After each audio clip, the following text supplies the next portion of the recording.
सो आज की वीडियो के अंदर we'll be starting off with fundamental analysis. We'll see why fundamental analysis important. Fundamental analysis में हम क्या क्या चीज़ें देखते हैं।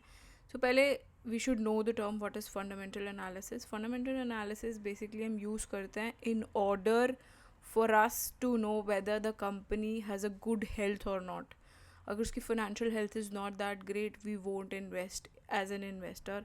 और trader can they have a mindset of a shorter duration, तो वो लोग they can take a position and square off the position because उनका mindset is not of a investor. But as an investor one has to see the fundamentals of the company, उसके financials जाने ज़रूरी हैं। तो fundamentals के अंदर we C balance sheet, किसी भी कंपनी की बैलेंस शीट देखी जाती है। We observe what is the P&L statement telling about the financial health of the company, उस कंपनी का कैश फ्लो कैसा है। So we see all these things whenever we do fundamental analysis. So आज की video के अंदर we just focus on balance sheet analysis. Balance sheet में हम ऑब्जर्व करेंगे कि बैलेंस शीट कौन सी अच्छी होती है, कौन सी एवरेज होती है, कौन सी बैड होती है। सो बैलेंस शीट एनालिसिस जो है, so that's the first step of fundamental analysis. ये बेसिकली हमें हेल्प करती है कि हम डिटर्मिन कर सकें कि क्या फाइनेंशियल हेल्थ है कंपनी की। उसका हमें बेसिकली फ्यूचर प्रॉस्पेक्ट देती है कि कंपनी आगे क्या करने वाली है, अभी उसकी फाइनेंशियल करंट फाइनेंशियल पोजीशन कैसी है, आगे क्या होगा। So all these things we get to know from the balance sheet analysis. ठीक है। सो बैलेंस शीट एनालिसिस के अंदर it is very important to know कहाँ हमें बैलेंस शीट मिलती है and how can we read the balance sheet, क्योंकि पूरी बैलेंस शीट को रीड करना is not a great idea. We have to see few components which are very important for us to analyze what does the balance sheet of a company says. So इसके अंदर हम example देखेंगे which is a good balance sheet, which is a bad balance sheet, which is the average balance sheet. So we'll be observing all these things. So balance sheet अब हमें कहाँ मिलती है, that is important. Balance sheet आप money control पे जाके ले सकते हैं। You can find it from the companies website के अंदर एनुअल रिपोर्ट्स आती हैं, वहाँ पे बैलेंस शीट का सेक्शन होता है। You can go and observe that. आजकल काफ़ी ईजी हो गया चीज़ें हमारे लिए। We can see it from screener.com। उस पर एक ही फॉर्मेट पे सारी कंपनीज का balance sheet you can get. So for balance sheet analysis what we will do, just a second. So what we have to see is, sorry, just a second. Now there are categories that are involved in the balance sheet. So इसमें हम देखते हैं कि कौन सी company जो है वो किस कैटेगरी के अंदर फॉल करती है। क्या वो अच्छी बैलेंस शीट है, it would be considered as a ideal company for long term investing. तो वो कब होता है, कंपनी या बैलेंस शीट जो कंपनी की है वो हम उसको गुड कब बोलते हैं, जब उसका share capital is constant, reserves बढ़ रहा है, डेट घट रहा है। So in that case we would categorise such company to be ideal company for long term holding. Second is average, जब शेयर कैपिटल बढ़ रहा है, मतलब जो शेयर्स हैं वो डाइल्यूट किए जा रहे हैं, तो in that case it isn't a good thing for a company कि वो अपने शेयर्स को डाइल्यूट कर रही है। Second criteria that falls to be is reserves बढ़ रहे हैं बट डेट इज़ कॉन्स्टेंट। तो ऐसी सिचुएशन के अंदर we would categorise such companies as average company. ठीक है। थर्ड इज़ द बैड, वो कब होती है, जब शेयर कैपिटल बढ़ रहा है, रिजर्व्स घट रहे हैं और डेट भी बढ़ रहा है। तो ऐसी कंपनी से दूर रहना चाहिए जहाँ पे शेयर कैपिटल मतलब शेयर्स जो है वो डाइल्यूट किए जा रहे हैं, रिजर्व्स कम हो रहे हैं और डेट जो है वो और ज़्यादा बढ़ी जा रहा है। तो ऐसी सिचुएशन में we have to stay away from such companies because the situation is really bad. ठीक है। So that is there. So now let's see screener.com। screener.com में we can take an example of Hero MotoCorp ही खुल गया, तो we can see that. So इसमें अगर आप बैलेंस शीट पे जाएंगे तो बैलेंस शीट पे if you go on the balance sheet आपको फर्स्ट कैटेगरी मिलेगी, दैट इज़ equity capital।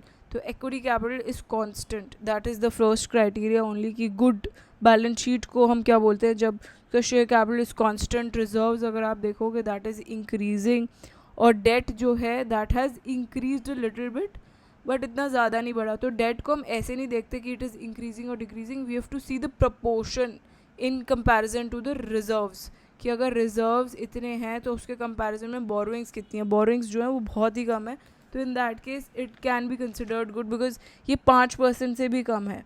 तो इसमें फर्स्ट आपने देखा कि शेयर कैपिटल इज़ 40 CR, तो दैट इज़ मतलब कोई डाइल्यूजन नहीं हुआ, so it is a positive sign for any company. Apart from that reserves जो हैं वो ट्रिमेंडसली ग्रो कर रहे हैं over last couple of years. Borrowings अगर आप देखोगे, बोरोइंग्स जो हैं वो इंक्रीज हुई हैं, बट एज आई सेड आपको उसको प्रोपोर्शन में देखना है इन कंपैरिजन टू रिजर्व्स कि रिजर्व्स का क्या हुआ है. तो बोरोइंग्स जो है वो 5% से भी कम है of the reserves. So in that case company को कोई प्रॉब्लम नहीं होगी of bankruptcy. As a result company जो है वो ईजिली पे ऑफ कर देगी अपना सारा अनसिक्योर्ड लोन. सो कई बार आप सोचोगे कि वाई द कंपनी, अगर कंपनी के पास इतना ज़्यादा रिजर्व है, why that company is taken borrowings.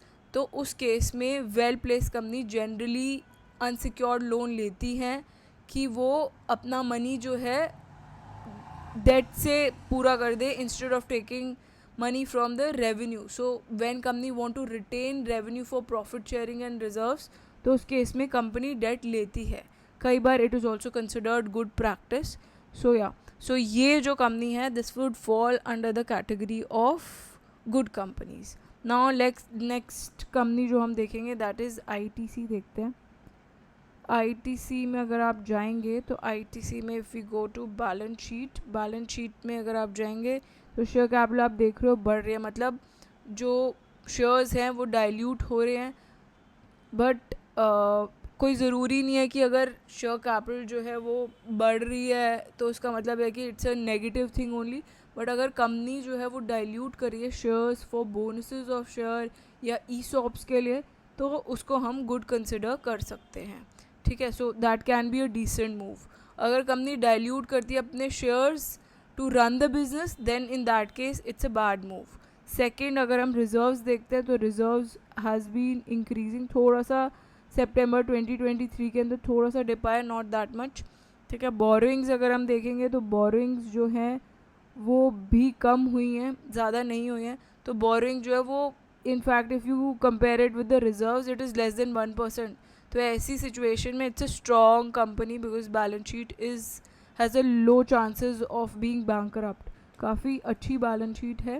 सो या, so this would also fall in the first category which is of the good balance sheet. Now let's hop on to the next one. We can take an example of let's say Apollo Tyres. अगर हम लेते हैं तो Apollo tyres की balance sheet पे जाएंगे तो balance sheet में अगर आप इक्विटी कैपिटल देखते हैं तो इक्विटी डाइल्यूट हुई है बट इतना ज़्यादा नहीं हुई है. So that's a good sign since company के जो शेयर कैपिटल है उतना ज़्यादा डिल्यूट नहीं हुआ है. रिजर्व्स अगर आप देखोगे तो reserves are increasing and it has increased only over past few years. Borrowings देखोगे तो बोरोइंग्स के अंदर अगर आप देखोगे तो borrowings is more than 50% of the reserve. In that case there chances कि कंपनी जो है may face problem in paying off its debt. But India जो है वो ग्रोइंग इकोनॉमी है, तो there are lot of companies जो कि थोड़ा बहुत डेट लेके रखती हैं, but debt should not cross 50 to 60% of the reserve because that's not a ideal company for long term investing. बाकी we have to see other perspectives also like P&L and other cash flow statement, but on the basis of balance sheet this isn't a company that would fall in the good category. ठीक है, so now let's hop on to the next one. For example, we can say another example. Let's take a cement company, Ultratech we can take. तो UltraTech में balance sheet पे अगर हम जाएं तो balance sheet में अगर आप इक्विटी कैपिटल देखेंगे तो इक्विटी कैपिटल जो है that is not diluted that much. It is a good thing. Apart from that reserves जो हैं वो भी बड़े हैं. डेट जो है that has not increase that much but reduce हुआ है बट इतना ज़्यादा नहीं. उसके बाद in September quarter it has increased only. So या मतलब ये एवरेज कंपनी की कैटेगरी में फॉल करेगी because if you see the proportion of borrowing to reserves that is high. That is the case. Apart from that let's see one more example which is not in both the categories. For example, if we take Ashok Leyland, so in Ashok Leyland balance sheet में अगर हम जाते हैं तो आपको share capital दिखेगा. It is nonetheless same, इतना ज़्यादा वेरिएशन नहीं दिखा एंड इतना ज़्यादा डाइल्यूजन नहीं हुआ. So as per share capital it's a good company. Reserves अगर देखते हैं तो reserves are also increasing. So as per that also it's a good company. Borrowing अगर हम देखते हैं तो बोरोइंग इज़ ह्यूमंगस, बहुत ज़्यादा है.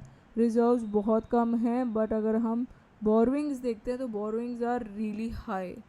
तो जब बोरोइंग्स इतनी ज़्यादा होती हैं तो if you take the proportion as compare to the reserve, it is 400% of the reserves.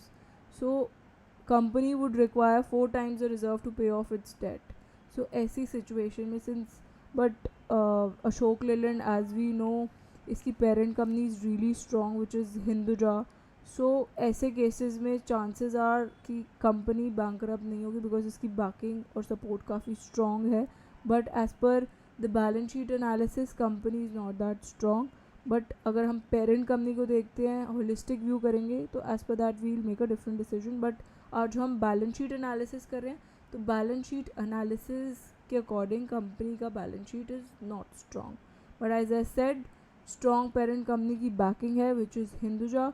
So there less chances कि कंपनी जो है वो बैंकरप्ट होगी. I hope you get this entire balance sheet analysis concept. Next के अंदर we'll hop on to the next concept which is involved in fundamental analysis. Stay tuned for that as well. Thanks for watching. Bye bye.